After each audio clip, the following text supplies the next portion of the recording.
Hello, Alice Wheaton here again. Hey, I'm so glad that you're back for the presentation on better sex as a result of imperfect forgiveness. Well, as I mentioned last time, there is no other place where we experience issues that cause us to go into resentment and frustration and fear than in relationships. Yes, we talked about, in the previous video, we talked about what it's like at work when we don't get what we want, when we're not acknowledged. Someone else gets the promotion that we wanted. Then what happens is that the leader in us, the achiever in us is frustrated, and oftentimes we spiral down and stay there and feel that it's hopeless. And so, as you know, it's not hopeless, that we can change whatever situation, whatever great, wonderful event happened that caused you to spiral down, that can all be transformed. And of course, in the first video, we talked about imperfect forgiveness, the 4 kinds of forgiveness, and we talked about how forgiveness impacts our health. It makes us feel better, it makes us look younger. Now, that's not to say that the people who hurt us are allowed to get away with their infractions. Not necessarily. There's a big difference between forgiveness and justice. And so I'd like to talk to you now about the role of forgiveness in having great sex. I mean, when you think about it, we're in relationship with someone and they've done or said or didn't do or didn't say something that we wanted.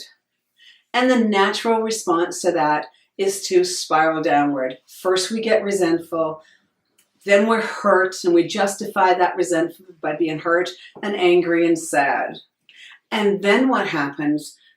Fairly soon we can go into bitterness and recrimination and becoming like the person who hurt us when we now hurt that other person back. So just think of it. There you are. You're wanting to be loved, wanted, desired, in and out of bed, and yet you're resentful at the person that you want that connection from. It just doesn't make sense, does it? And so it's possible to have the kind of relationship where you get the love that you want. You have the wonderful sex life that causes you to walk around with a smile on your face, and people wonder, what's happening with him? What's happening with her? What have they got going with them? And so what happens is that in a relationship, something happens and we feel pain. And when we feel pain, we have that reaction. And then we defend and justify. We defend and justify we're angry. We defend and justify when we're getting even.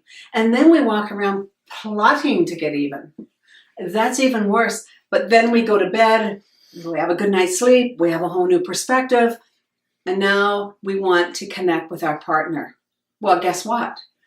Without making amends, without becoming neutral, without taking 100% responsibility for our own actions, what happens is that sadly a spiral happens and we become disconnected, and then we have to give up, the life that we've known. And for what? So that we can be vindicated and be able to justify ourselves.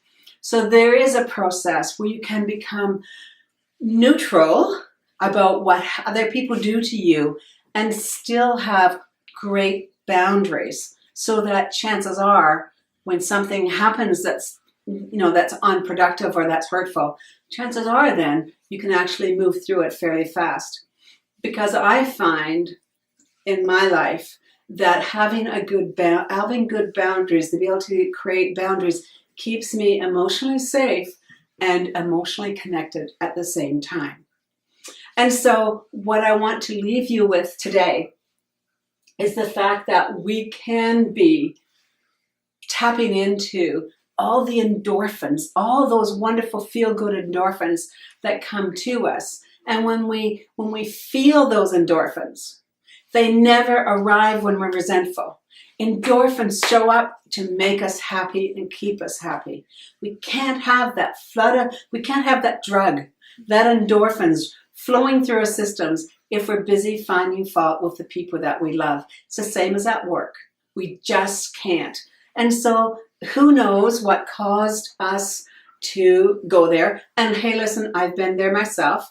I was in a state for a few years, probably 20 odd years actually, where I would look outside myself for the cause of me feeling pain.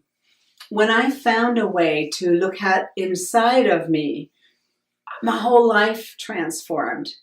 I went from being a single mom on welfare for 3 months to wealth. And so it would never have happened. It could not happen if I'm bogged down in resentment and anger and remorse and regret. And so I want to show you how you can move out of that and go into, amazing leadership, amazing achievement, all the while you're having the fabulous health, wealth, and amazing relationships where you have great sex, where you have great love, where you have great connection. And so I'm going to present to you another video in about 3 or 4 days or 2 days. And when we do that, you'll see how you can participate in an amazing program that will help you move towards the health, wealth, and love that you want in your life. In addition, it will be an opportunity for you to decide whether or not you want to be one of the people in the world who are changing the world in a very profound and amazing way. Until then, be well, be loved, and hope you have great sex. Bye for now.